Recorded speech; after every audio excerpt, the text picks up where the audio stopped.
Hey there, brilliant people. So today's question is, how does my intuition communicate with me?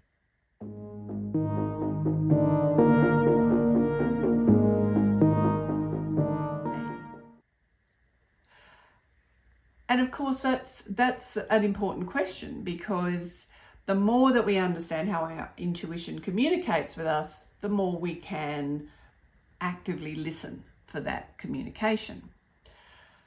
So again, this is actually quite a large topic. There's a whole playlist on this channel about some of the different intuitive languages, because essentially one of the things that they sort of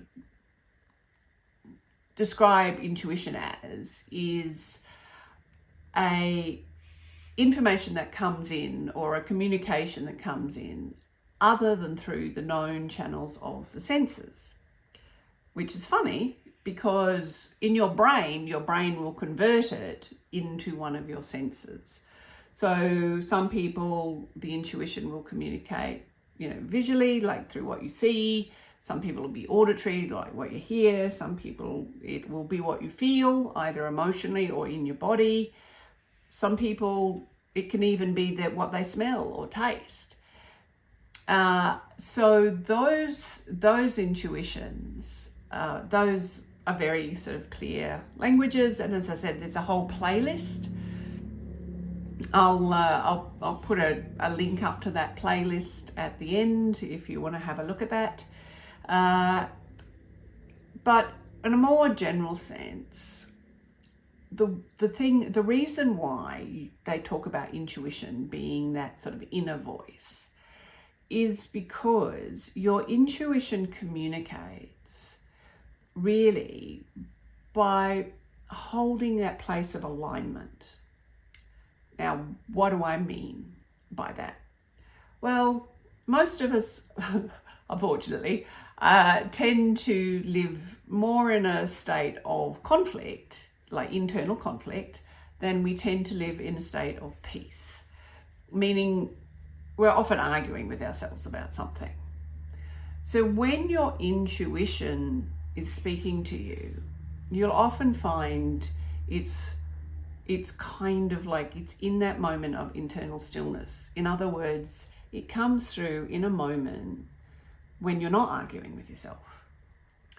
And that's for two reasons. One is, when we're not arguing with ourselves, it's much easier to hear our intuition, which is why the more we work on ourselves, our intuition just tends to develop right alongside it. And the other reason is because our intuition, one of its functions is to help us become more of who we really are. And the more we do become who we really are, the more we are going to be in alignment with ourselves. Like the more all of our different parts are going to be in agreement instead of in conflict. And so when our intuition comes through, it has that effect. It has the effect of lining up all of our different parts.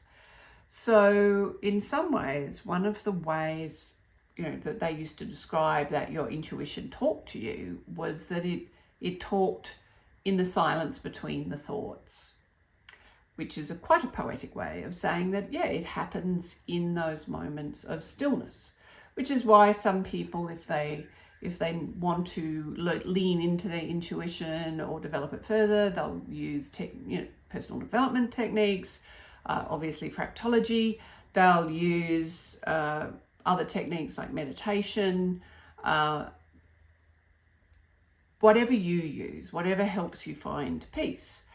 For me, like going for a walk in the bush is often good, because then I'm not really thinking of anything much. I'm just being with the bush, and that silence makes it easier for me to hear where the peace or the silence is on the inside. So might sound like a paradox, but then I find that well, most truths are paradoxes. So, and what I mean is, your intuition tends to communicate through silence. So practice that as best you can, finding those moments where you've got some internal peace, which is created through you having a resolution or agreement inside between the different parts of you rather than fighting with the different parts of you. And that will help you remember that you're brilliant